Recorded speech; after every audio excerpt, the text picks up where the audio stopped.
Hello, and welcome to Management and Leadership Approaches. It's week number 6, and I'm back to the podium with my suit and tie on.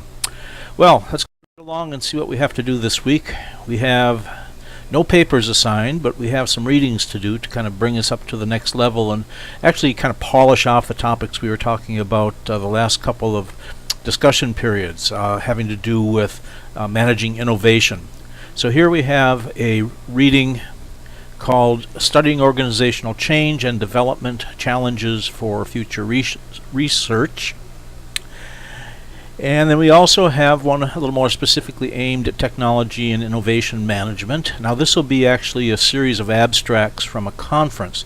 And the idea of presenting you with this is I'd like you to see kind of how abstracts read compared to the entire article. Abstracts are basically, what you do when you write your introduction to your paper. You kind of summarize what the paper is going to be about, how the research was going to be conducted, why it's important, and finally what your conclusions are. So it kind of wraps up the paper in a fairly short manner. Now it's important to be able to read these as well as to do abstracts, because a lot of times you don't have time to read the whole article to see whether it's something you're really interested in or be useful to the research you're doing. So being able to kind of scan through abstracts is a very useful way of covering a lot of ground, a lot of material in a short period of time, and then focusing on the things that you think would be valuable. The third article is specifically on technology leadership, which is going to be our discussion question for this week, and the adaptive role of the CTO. Now you might wonder, what does CTO stand for? I've heard of CFOs, CEOs, CIOs, so what's CTO? Well, as you might expect, it's Chief Technology Officer. Now, you won't find a Chief Technology Officer in all companies. You will find them in some companies. Microsoft happens to have one.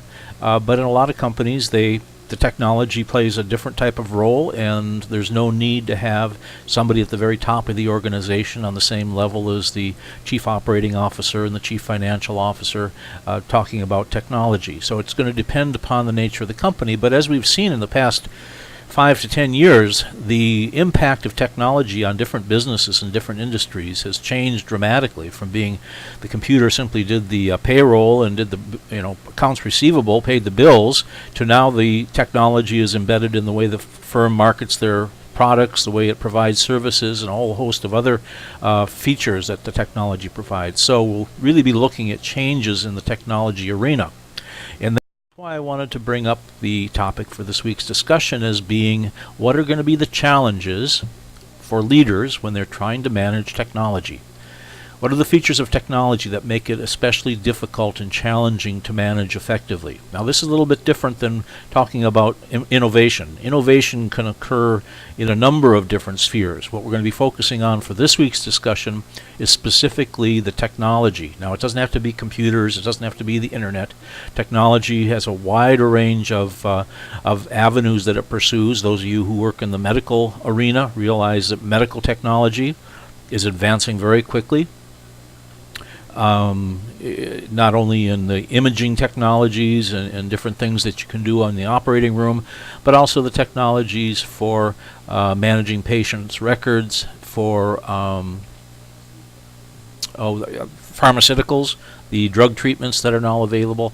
So that, if you're in the medical field, you're surrounded by all kinds of technologies. Okay, if main interest to you is in computers and computer technologies, you can certainly talk about those specifically also. Now what I would like you to do with this particular discussion is not only talk about it in a general terms, meaning what the research is saying about managing technology, but also what are the challenges for managing the technology in your particular organization where you work.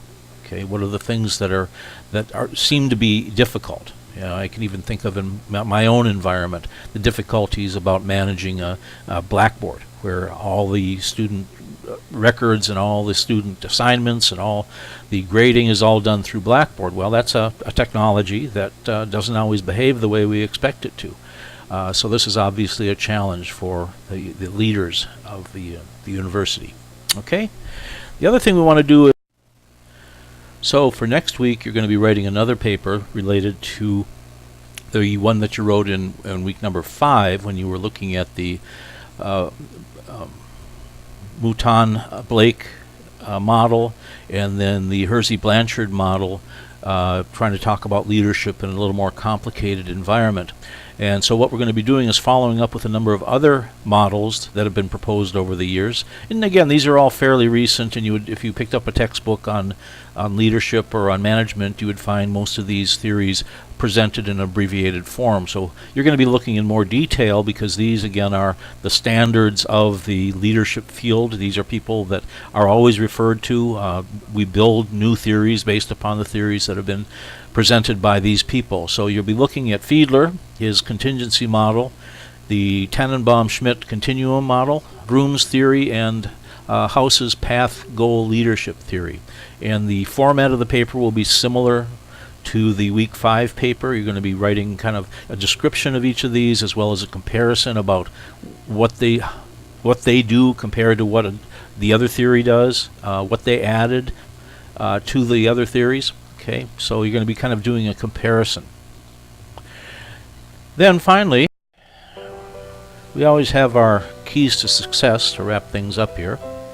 And for this week, I thought we'd take a tip from one of the leaders of success, and that would be Wally from Doonesbury.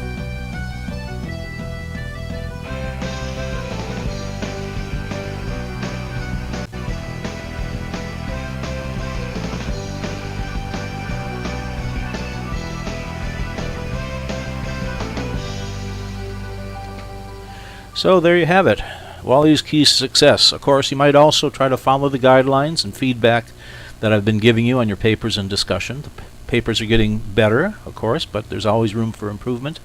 And that's, again, part of the job, is to keep on looking for ways that you can improve your work, what you're turning in. The only way I can help you improve is if you try to improve. If I keep telling you to change the same things, obviously we're somehow not communicating.